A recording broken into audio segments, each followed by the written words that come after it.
رشتہ اور کہیں نہیں ملے گا، کیونکہ تیرے چچا نے ہماری سرپرستی سے ہاتھ اٹھا لیا ہے۔ اب ہمیں اور کون سہارا دے گا؟ میں نے جواب دیا، ماں مجھے اس آدمی سے نفرت ہے، کیونکہ اس کی وجہ سے ابا کی جان گئی۔ وہ بولی تمہارے ابا کو اس کے بارے میں غلط فہمی تھی، حالانکہ یہ اچھا لڑکا ہے، اور تمہارے والد کو شک کے صدمے کی وجہ سے دل کا دورہ پڑا، کسی نے انہیں نہیں مارا، خود ان کی شک کی طبیعت نے جان لے لی۔ جو بھی ہو ماں، انہیں صدمہ تو اسی بات کا تھا، میں کیسے اس بات کو بھلا سکتی ہوں؟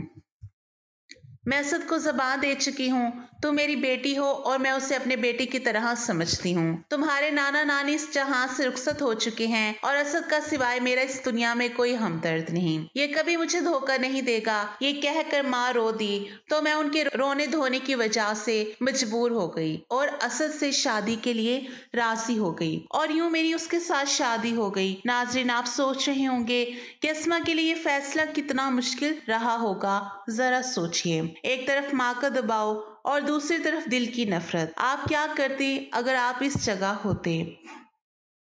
خیر، جوں تو زندگی گزرنے لگی، اسد نے ہمارا سارا خرچہ اپنے سر اٹھا لیا۔ ماں پرسکون ہو گئی، لیکن مجھے وہ اب بھی اچھا نہ لگتا تھا۔ دل نے اسے قبول نہ کیا، سیدھے منہ سے بات نہ کرتی، بے رخی سے جینے پر مجبور تھی۔ ساتھ نہ رہتی تو کیا کرتی؟ اسد ہفتے میں 5 دن ہمارے ساتھ رہتا تھا۔ ایک دن اسد مجھ سے کہنے لگا کہ تم میری پڑوسن کے پاس 2 دن جا کر رہو، کیونکہ وہ ہسپتال میں ہے اور اس کے ہاں دیکھ بھال کرنے والا کوئی نہیں ہے۔ اس کی ماں گھر پر نہ تھی، وہ بازار سے سودا صرف لینے گئی تھی۔ میں کیوں تمہاری پڑوسن کے پاس جا کر رہوں، جبکہ میری سے واقفیت بھی نہیں ہے؟ تم واقف نہیں ہو، میں تو ہوں۔ جلدی کرو، چادر اوڑھو اور تیار ہو جاؤ۔ مجبوراً وہ مجھے ایک وارڈ میں پہنچا کر واپس چلا گیا۔ وہاں اس کا ایک دوست بھی موجود تھا۔ اس آدمی نے مجھ سے پوچھا، آپ اسد کی کون ہے؟ میں نے بتایا کہ میں اس کی بیوی ہوں۔ حیرت ہے، اس کی بیوی تو ہسپتال میں ہے اور بچے کو جنم دینے والی ہے، وہ تمہیں اسی کے پاس چھوڑ گیا ہے۔ یہ سن کر میرے ہوش اڑ گئے۔ جب وہ شخص ادھر ادھر ہوا تو میں ہسپتال سے نکل کر واپس گھر آ گئی۔ دروازے پر پہنچی تو ماں سے اسد گفتگو کر رہا تھا۔ کان لگا کر سننے لگی۔ ماں کہہ رہی تھی، زندگی بھر میں نے کہیں اسے اکیلے جانے نہیں دیا، ہمیشہ اس کے ساتھ رہی، اور اب تم نے اسے اکیلا بھیج دیا۔ مجھے تو آنے دیتے، کیا کرتا؟ وقت ہی ایسا ہے کہ دیر نہیں کر سکتا۔ چلو میں اب تمہیں بھی لے چلتا ہوں۔ مجھے لگا جیسے ماں کو علم تھا کہ اسد پہلے سے شادی شدہ ہے، پھر بھی اس نے مجھے سوتن پر بیاہ دیا تھا۔ ایک بیٹی کے لیے اس سے بڑھ کر کیا صدمہ ہو سکتا ہے کہ اس کی ماں اسے بتائے بغیر سوتن پر بیاہ دے۔ مجھ سے یہ صدمہ برداشت نہ ہو سکا اور میں گھر سے کچھ دور خالہ کے گھر چلی گئی، جو میری والدہ کی دور پار کی رشتے دار تھی۔ میں جاتے ہی خالہ کے گلے لگ کر رونے لگی۔ انہوں نے مجھے پیار کیا اور دلاسا دے کر پوچھا، بیٹی کیا ہوا ہے، کیوں رو رہی ہو؟ انہیں ساری بات بتا کر کہا، اماں اور اسد نے مجھے دھوکہ دیا ہے، میں سوتن کے پاس ہسپتال جا کر رہنا نہیں چاہتی، بلکہ میں گھر ہی واپس جانا نہیں چاہتی۔ اسی وقت خالہ کا بھانجا آ گیا۔ اس نے خالہ سے کہا، اگر یہ گھر جانا نہیں چاہتی تو زبردستی نہ بھیجنا، ورنہ بڑا جھگڑا ہو جائے گا۔ بہتر ہے کہ اسے میری ماں کے پاس بھجوا دو۔ تم پہلے اس کی والدہ اور خاوند سے بات کرنا، پھر اس کے حوالے کرنا۔ خالہ جی ایک سیدھی سادی عورت تھی۔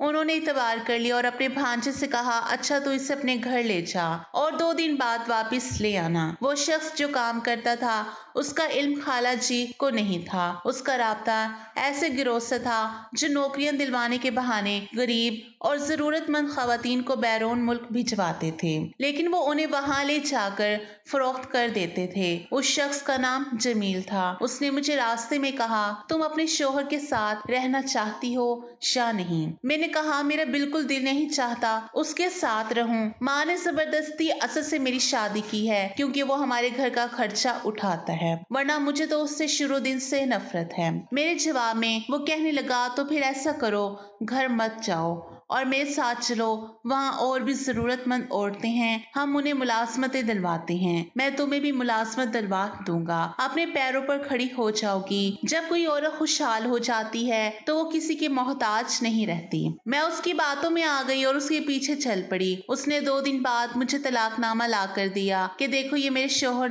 تمہارے شوہر نے دیا ہے۔ اس کے بعد اس نے میرا پاسپورٹ بنوایا اور نکاح نامہ بھی تیار کروا لیا، کہا کہ تم میری بیوی بن کر ہی کسی دوسرے ملک جا سکتی ہو، ورنہ نہیں۔ میرا دل ٹوٹا ہوا تھا، میں راضی ہو گئی۔ یوں میں اس کے ساتھ ایک ایسی جگہ آ گئی جہاں میرے جیسی بھی عورتیں تھیں۔ سبھی کو انہوں نے ملازمت کا جھانسا دیا تھا۔ جمیل نے مجھے ایک دوست کے گھر ٹھہرایا اور خود غائب ہو گیا۔ چند دن بعد آیا تو میں نے شکایت کی، وہ مجھے لے آیا۔ تب حقیقت کھلی کہ میں بردہ فروشوں کے ہاتھ فروخت ہو چکی ہوں۔ اب کیا ہو سکتا تھا؟ میں بے سہارا تھی، اس ظلم کو برداشت کرنا تھا۔ جمیل کا ایک دوست علی تھا، اس کا گھر دیہات میں تھا۔ وہ دل کا اچھا آدمی تھا۔ جب اس نے مجھے روتے دیکھا تو اس نے کہا کہ تم اس پر ظلم بند کرو اور اسے غلط راستے پر جانے پر مجبور نہ کرو۔ اگر اسے بیچنا ہی ہے تو میرے ہاتھ بیچ دو۔ جمیل نے جو رقم بتائی اس نے ادا کر دی اور مجھے اپنے ساتھ دیہات لے آیا، جہاں اس کی بیوی اور 3 بیٹیاں تھیں۔ علی نے کہا دیکھو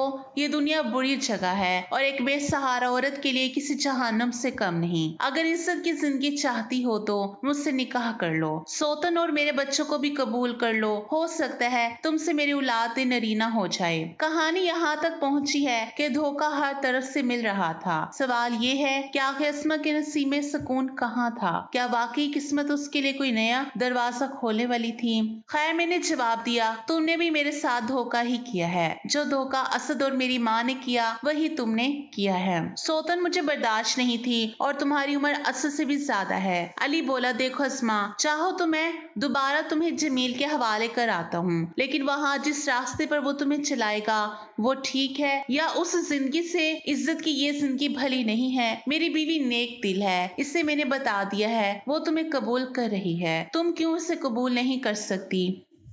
میں نے بہت سوچا، کچھ سمجھ میں نہ آتا تھا، مگر چاہتی تھی کہ علی مجھے عمر بھر یوں ہی گھر میں پناہ دے دے تو میں رہ لوں گی اور اس کی بیوی کا بھی کام کاج میں ہاتھ بٹا دیا کروں گی، لیکن وہ یہ بات قبول کرنے پر راضی نہ تھا۔ کچھ ماہ بعد علی کے گھر رہی اور سوچتی رہی، لیکن مجھے کوئی راستہ نظر نہ آیا۔ بالآخر یہ عمر رسیدہ شخص مجھے اچھا لگنے لگا کیونکہ وہ واقعی اچھا انسان تھا۔ میں اس کی ماں کے ہمراہ علیحدہ کمرے میں رہتی تھی۔ وہ بھی مجھے سمجھاتی کہ دیکھو میرے بیٹے کی بیٹیاں ہیں اور کوئی بیٹا نہیں ہے، اس کی بیوی مزید اولاد پیدا کرنے کی قابل نہیں، اس کی عمر ڈھل چکی ہے، اپنے شوہر سے کافی بڑی ہے اور اس کا آپریشن بھی ہو چکا ہے۔ مجھے اب علی کی دوسری شادی کرنی ہے، اگر تم مان جاؤ تو تمہیں سہارا مل جائے گا اور ہمیں بہو مل جائے گی، ہم سب تمہارا بہت خیال رکھیں گے۔ علی کی ماں کے روز روز سمجھانے پر بالآخر میرے دل پر اثر ہوا۔ پھر میں نے ان کی سادہ دلی اور اچھائیوں کو قریب سے دیکھ لیا تو اس گھر کو قبول کر لیا، اور کوئی چارہ بھی نہ تھا۔